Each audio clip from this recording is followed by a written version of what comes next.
시장님 취임 후에 총 7번 기자회견 하셨는데 2건이 시민단체 보조금과 민간단체 위탁사업 바로 잡겠다는 내용이셨습니다.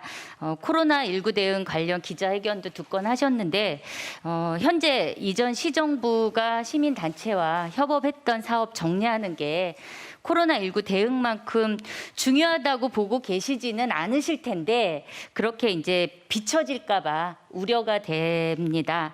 특히 9월 13일 기자회견 관련해서 청년사업과 관련해서는 시민단체 출신이 서울시 해당사업 부서장으로 와서 노골적으로 특정 시민단체에 지원을 집중하고 있다 이렇게 얘기하셨는데 청년청장으로 일했던 그 김연경 씨는 국내 최초 세대별 노동조합인 청년유니언 초대위원장이셨고 근데 이 청년청과 청년 유니온은 별도의 용역 계약을 수행한 바는 없어요. 한번 내용을 볼게요. 서울형 학원강사 근로조건 실태 조사, 블랙기업 지표 발표, 근로계약서 작성 등 온라인 노동법 콘텐츠, 취업준비생 노동법 교육 등입니다. 저는 이 내용에 어떤 문제가 있다고 생각하지 않습니다.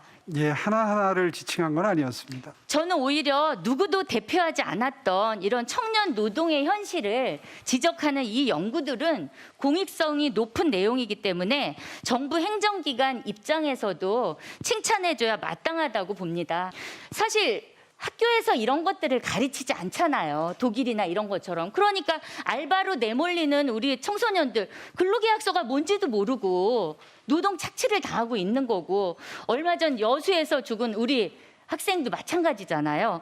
근데 서울시가 ATM 기계로 전락했다. 이런 표현은 시장님께서 문자 삼고 있는 그 중간 조직인 청년활동지원센터도 한번 봐주세요. 내용. 이 조직은 청년 수당 사업을 수행하는데 우리 실업 안전망의 바깥에 있는 미취업 청년들에게 구직 그리고 사회 참여의 기회를 제공하기 위해서 마련된 사업입니다. 실제 사업 만족도도 대단히 높았고요. 지급을 받기 위한 경쟁률도 높았습니다. 청년활동지원센터 근무자들의 활동 사례인데요. 탈락한 참가자가 성희롱 사진을 보내거나 떨어진 분이 또 흉기를 들고 찾아오고 이런 어려움을 겪고 있었어요. 그리고 경계성 지능장애가 있는 참가자를 위해서는 전담 매니저를 배치하는 등 우리 복지제도 바깥에 있는 청년들을 위해서 많은 노력과 희생을 했습니다.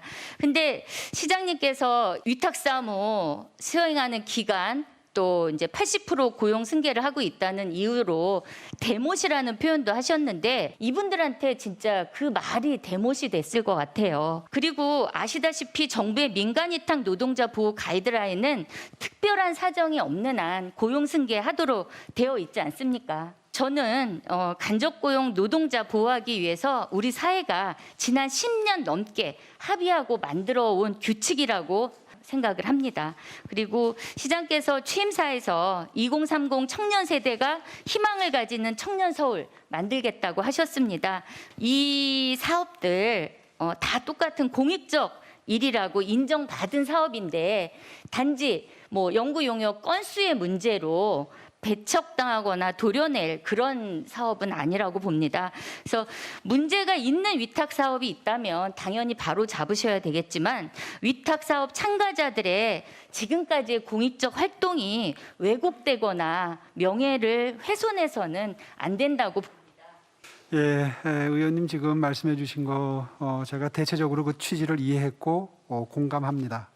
세상에는 많은 시민단체가 있고 좋은 일을 하는 단체들이 있는데 바람직한 그리고 건전한 운영을 하는 시민단체나 단체들이 더 많습니다.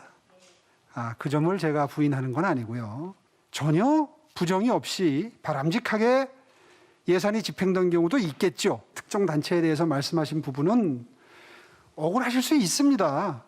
그런 억울한 단체들이 안 생기게 하기 위해서 지금 감사하는 겁니다.